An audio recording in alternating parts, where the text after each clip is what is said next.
South Africa's political landscape is on a knife's edge as the Constitutional Court steps into a fierce legal showdown between the umkhonto Party, MKP, and President Cyril Ramaphosa.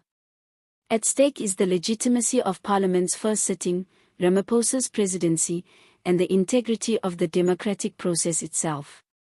The MKP, led by Jacob Zuma, claims that Parliament was unlawfully convened without their participation, rendering the current government unconstitutional. With Minister Senzo Mchunu also drawn into the storm, and the court setting a firm deadline for all arguments, the stage is set for one of the most pivotal legal battles in post-apartheid South Africa.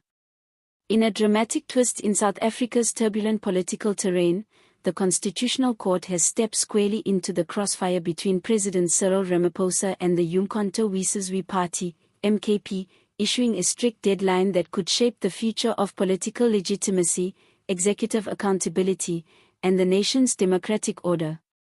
The saga, involving Ramaphosa and Water Minister Senzo Mchunu, is no longer just a political sideshow, it's a legal reckoning that could have ripple effects on the balance of power, the credibility of state institutions, and the legal standing of one of South Africa's most controversial political newcomers.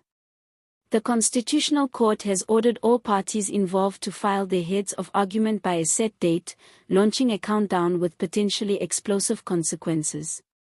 At the heart of the case is MKP's challenge to the National Assembly's first sitting, a session the party boycotted, calling it illegitimate.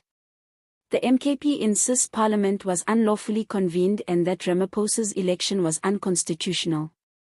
If upheld, these accusations could trigger a full-blown constitutional crisis. The MKP argues that Parliament should not have convened without resolving issues tied to the 58 disputed seats the party claims were unlawfully allocated. They insist their members were denied full participation, and that the oath of office taken by Ramaphosa must be rendered null and void. The party further claims that key government figures, including Mchunu, undermine the people's will by pushing forward what it brands a sham parliamentary process, robbing millions of voters of fair representation. Ramaphosa's legal team has pushed back hard, calling the MKP's claims unfounded, dangerous and disrespectful to democracy. They argue the Constitution clearly outlines the process for forming Parliament and electing a president, and that those procedures were followed. MKP members, they contend, chose to stay away. To undo the parliamentary session, they argue, would unleash institutional chaos, potentially nullifying the formation of government and leaving South Africa without a functioning executive. But the MKP isn't backing down.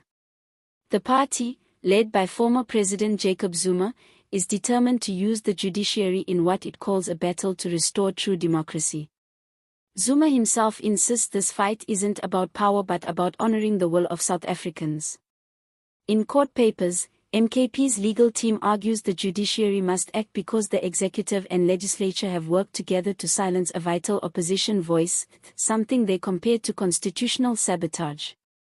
Senzo Mchunu, Minister of Water and Sanitation, has been drawn into the legal fray. The MKP claims Mchunu played a key role in orchestrating the controversial parliamentary sitting, acting as an enabler of an illegitimate process. Mchunu has rejected the claims as defamatory and politically motivated, arguing he acted within his constitutional obligations. He says the MKP's case is a smokescreen meant to sow doubt in the democratic system. As the Constitutional Court now assumes its role as the ultimate arbiter, the eyes of the nation are watching. The court's insistence on a strict timeline is not just procedural, it signals the weight of the case. Legal observers say this case could clarify grey areas in electoral law and parliamentary procedure, especially where disputes arise when political parties boycott key democratic events. The outcome could be precedent-setting. If the court finds MKP's exclusion, whether voluntary or coerced, invalidates the sitting, it could nullify critical parts of the post-election process. That would call Ramaphosa's presidency into question and possibly trigger a constitutional reset involving new elections or parliamentary reform. If the court sides with the government, it would reinforce the principle that democracy moves forward, even when parties sit it out. The political stakes are massive. The MKP has already disrupted traditional power structures, particularly in KwaZulu-Natal, by cutting deep into ANC territory and recasting itself as a force of resistance. A court victory would elevate MKP from disruptive newcomer to constitutional crusader. A loss, however, could blunt its political momentum and marginalize it further from national processes. President Ramaphosa is under pressure to demonstrate strength and legitimacy. With the economy stumbling, coalitions struggling, and voter trust declining, the last thing his presidency needs is a legal shadow over its authority. Even if the MKP case fails, the optics of a sitting president facing a challenge in the Constitutional Court adds to the ANC's mounting credibility crisis. Privately, some ANC insiders admit that the legal process is causing more political damage than expected. For Senzo Mchunu, the fallout could be personal and political.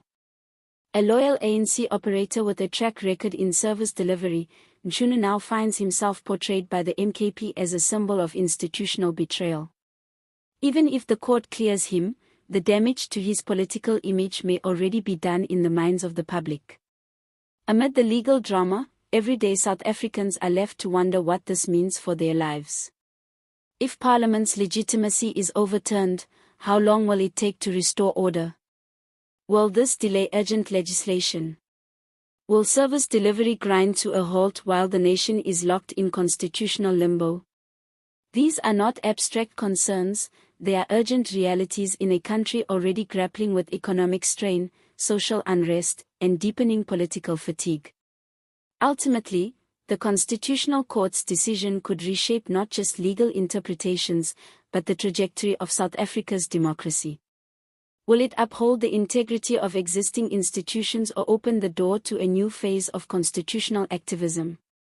Will MKP's claims be viewed as bold defenses of justice or political theater?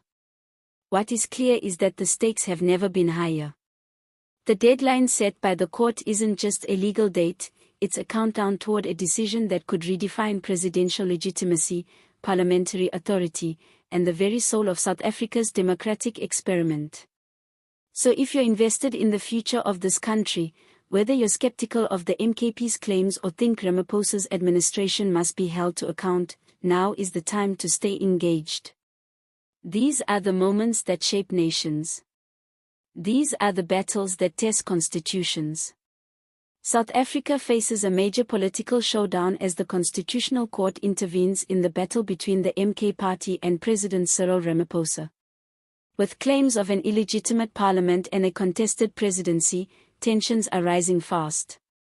The court's deadline could decide the future of South Africa's democracy, leadership, and constitutional stability.